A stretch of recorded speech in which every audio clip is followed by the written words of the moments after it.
Hi, it's Carla from Creative Love Affair, and I'm here today for the Emerald Creek blog and website. Our theme this month is guy style. We would love to see what you make in a guy style as well, anything masculine. For my project today, I'm making a card, and I'm using this sweet little stamp. It's called Out the Back Door from Emerald Creek. It's a little vintage outhouse, and I thought this was so cute. I've taken a your next stamp die and die cut this stitch tag onto some Bristol cardstock, and I'm just stamping on with some Distress Oxide ink, and then I'm using some Versamark over top. So I find if I stamp with a colored ink, then I don't have to worry if I miss any little spots. But I don't think I really had to worry with this. So you could just stamp with Versamark if you want. I'm using one of the new Baked Texture Embossing Powders, Patina Oxide, and this is a new one that's been released with Seth Apter and Emerald Creek. It has such an amazing vintage patina look. It is really cool. It's a little bit shiny and definitely captures the patina.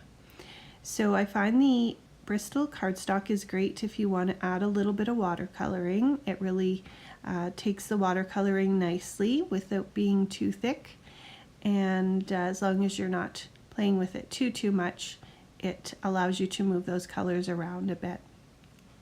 So just by misting my Distress Oxides on the craft mat, I was able to use a paintbrush and use my watercolor. I'm coordinating the colors that I'm painting with the papers that I'm going to use, and those are Wild Whisper, No Place Like Home papers, and a card from there. So there you can see how the little tag turned out. Here's the background paper cut from a 12 by 12 sheet of the No Place Like Home, and I'm just adding the splatters using the same colors that I painted with, just to coordinate everything.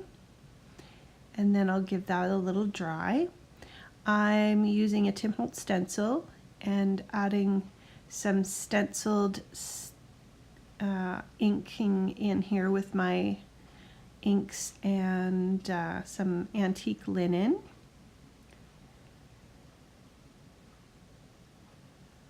This is a nice stencil to use. Then I'm using that same stencil and just kind of continuing with the theme and coordinating my elements. Now I'm going to grab some embossing powder here, and actually I decided to add the Deep Sea embossing powder over top. This is another of the Baked Textures, and it has a really beautiful navy clear look to it. It has some clear powder and some lighter blues all mixed in with the dark, and they melt really beautifully together. Now I'm taking a 3x4 card from the No Place Like Home collection, and I cut it down just to have the sentiment, and I'm inking around the edge with Versamark ink, and I'm going to add the Baked Texture Chunky Rust embossing powder. This is an amazing embossing powder. They have really captured the look of rust with this powder. It's very fluffy when you open it, and when you melt it, it has a bit of a texture and a little bit of a shine, and it really looks like rust. It's really cool. So I wanted to get the look of a vintage sign that you might buy for your kitchen or that you might find at a flea market.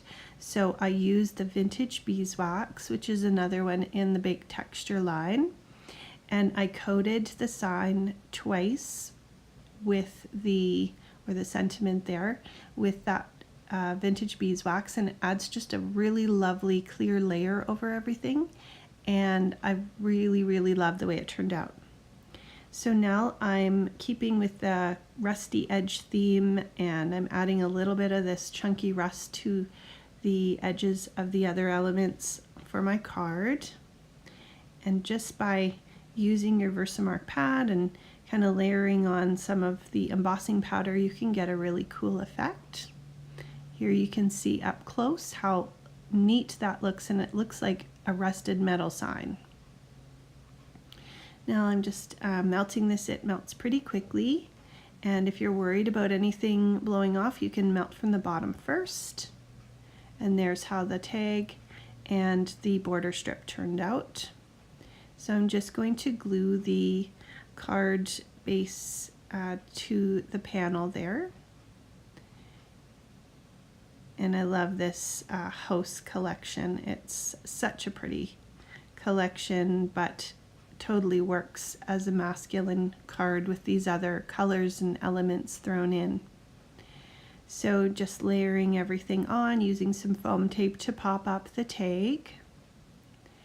Now you can win a $25 gift card to Emerald Creek, and just by linking up with the hashtag that was listed at the front, and I'll list it below as well, EC May 2018. And you can also, just by being a top 3, you can get a 20% off gift card or gift code, and then you can also get 10% off just by entering. Here you can see the embellishments that I changed just by adding the patina oxide to a button and a couple cork stars. So that's how easy it is to coordinate your embellishments and really give them a super cool look. Now I'm going to decorate the inside of the card. So I'm stamping congrats, and I thought this card would be cute for a new home. And of course you could use it, I think, for so many different things. But I'm going with the new home and just kind of playing on the little outhouse there. So I'm adding some of the deep sea embossing powder. I really love how this melts, and it's actually pretty detailed when you look at how the words turned out. I love decorating the inside of the cards. I find it just gives it that little bit more pop. And I'm also taking a wooden embellishment here, which are great for embossing. This is a little arrow, but I thought because it was short, it actually looked like a little house. So I added the chunky rust, and I'm adding some patina oxide, and then I will actually add a little bit of the vintage beeswax over the whole thing.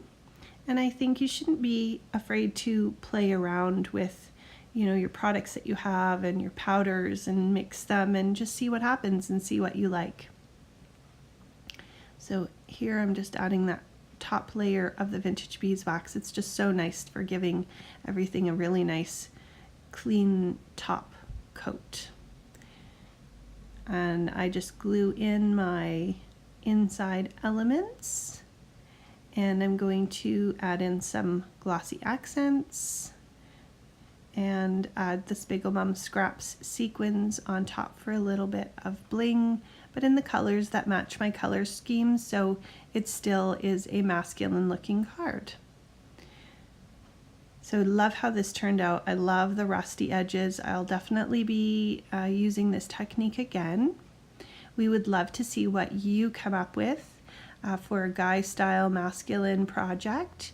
So be sure to pop over to the blog, which I'll link below, and you can link up and use the hashtag, and we'd love to see what you create. Thanks so much for stopping by. Be sure to head over to the shop and see what catches your eye. Happy crafting. Have a great week. Thank you.